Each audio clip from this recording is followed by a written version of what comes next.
everyone, and I've dressed up as Steve from Minecraft for the last 3 years of Halloween, and it's kind of made me think a little bit. I really want to play whatever game that lad is from. And what game was he from again? Oh yeah! Minecraft, a game released in 2009 that very quickly took the world by storm and still sees widespread popularity over 10 years since its release as the best-selling video game of all time. Originally developed by a small studio called Mojang in Sweden, the team would develop Minecraft with the intention of creating a game with no real goal, allowing the player to do whatever they want within an infinite amount of randomly generated worlds. Do you want to become a coal miner? Do it! Build the best base scene on this side of the Mississippi? Do it! What's stopping you? Wage war against monsters? It's your God-given right! Kidnap a baby sheep? Well, that's kinda weird, but sure, go for it. Originally, the game was only released on PC, but due to the internet and specifically YouTubers making the game more popular than Barack Obama, the game was subsequently released on numerous different consoles, including the PlayStation 3 and PlayStation 4, PS Vita, Xbox 360 and Xbox One, Nintendo Wii U, Nintendo Switch, Nintendo 3DS, and mobile devices. This accessibility of the game has spawned an absolutely enormous community of dedicated players, including myself.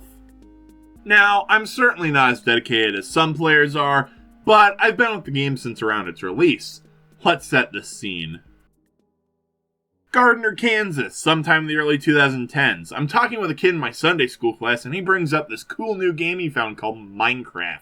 And me, being the absolute buffoon that I am, forgot about it for a couple months until one day when I remembered it and decided that I should download the free version of Minecraft Pocket Edition on my tablet. Side note, I'm back in Iowa at this point. Once booting up the game for the first time, I was hooked by the utter freedom the game provided, and it quickly turned into an obsession. I got the books from the Scholastic Book Fair, the action figures from Target. I started a YouTube channel and made a modded survival playthrough. I bought the lamp and even the amiibo, which leads us into today, where Minecraft has made me into the nerd that I am. Now, due to the utter freedom this game provides, it's kinda hard to review it in the same style I've reviewed games in the past. So, instead, I will play 20 in-game days in Minecraft and see what hijinks I can get up to. Now, the real question comes down to, what version will I be playing? Well, I'm glad you asked, because we will be playing the PS3 version. Why? Well, that's the entire reason why I wanted a PS3 in the first place, so why not? Day 1, I spawn in and loot my starter chest and begin exploring. I found a jungle, without much in it, as well as a cave where I found some iron. And death. Exploring the other direction, I find what shall henceforth be deemed the Holy Floating Islands of Casey's Pizza, which also meant that an altar needed to be built on the islands, which also doubles as a way to find where I'm at. Day 2, I began building a house near the Holy Islands and also got some more coal. Day 3! That morning, the great search for wool kicked off with the murder of a sheep. The search ended up as pretty mediocre, as I found a woodland mansion which contained plenty of wool so I could make a bed. The mansion was also incredibly broken, I didn't know how to fit that in. Day 4, a fairly boring day. I worked on my house a bit and began to build a bridge over the nearby river. Day 5, similar to Day 4, Day 5 was spent building, but I did finish my bridge, so that's nice. Day 6, once again, another day spent building, this time, the roof. Day 7, and the roof is done! Woohoo! I also got some more iron, which I made into a bucket and some protection for my noggin. Day 8, I channel my sick Iowa powers as I build a fairly decent farm so I won't go hungry. I also mined a bit more and officially finished up the homestead. Day 9, still waiting on my farm to produce the food that I need, I decided to go find some food. During this expedition, I unintentionally wound up back at spawn, took a good look at the biome underneath the Holy Islands and realized how weird it was, and discovered that apparently dead bushes are considered decoration. So that's neat.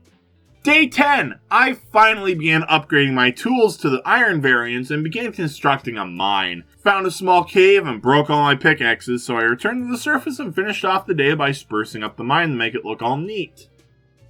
Day 11, I began roleplaying the average day of anyone in West Virginia as I returned to the mines bright and early and finally hit bedrock. I then began reversing the mine because I would eventually hit world border if I kept digging south. I also decided to install stairs in the mine to make it a little more convenient to enter and exit. During this process, I was chased out of the mine by a creeper, so that was fun.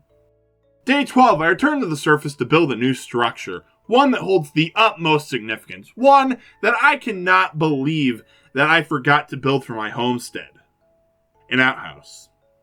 With a hole. Day 13, I returned back to the mine and found some redstone as well as gold. Using the resources I mined up, I crafted a clock. Woohoo! Day 14, and I'm back in the mine, only to find some lapis as well as way too much redstone. Day 15, bored of the mine, I returned to the surface and reinforced my outhouse. Why?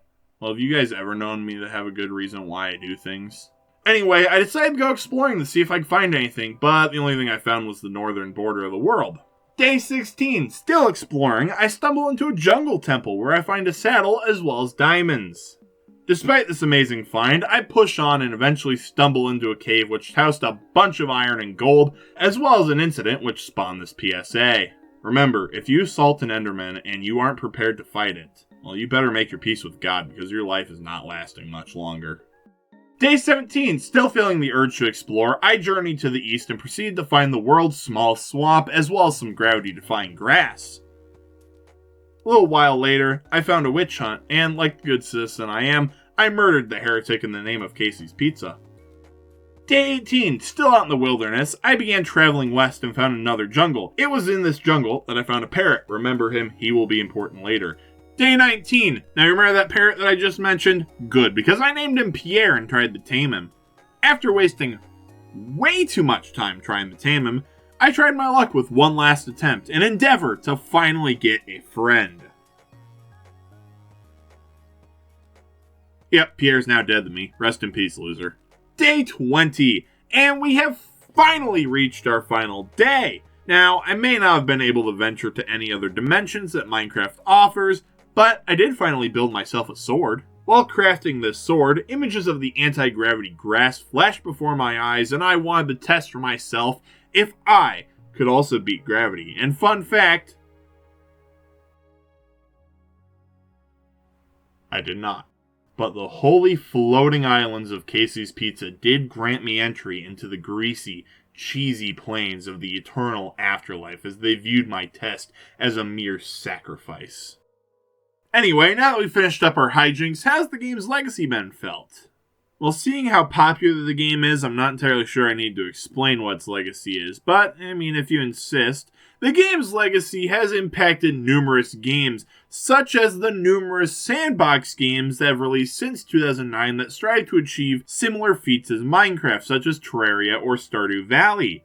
Other games have taken influence from Minecraft, such as many RPGs striving for increased freedom, as well as building systems finding their way into many modern games, such as Fallout 4, which is a personal favorite of mine. But the game's legacy hasn't only been felt within the gaming landscape. Numerous Minecraft toys, books, and even Legos are sold, and it's not like most video game related merchandise where you can only find it on Amazon or at GameStop. No! You can find it at any store nowadays, like Dollar General, Walmart, heck, even Walgreens.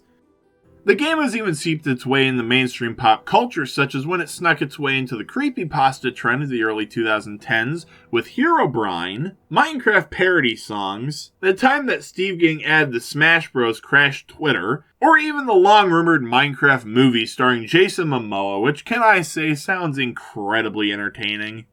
And with all that being said, I think that Minecraft has officially entered the Video Game Hall of Fame, only being surpassed by the popularity of much older franchises such as Mario, Sonic, Pokemon, or even that freak.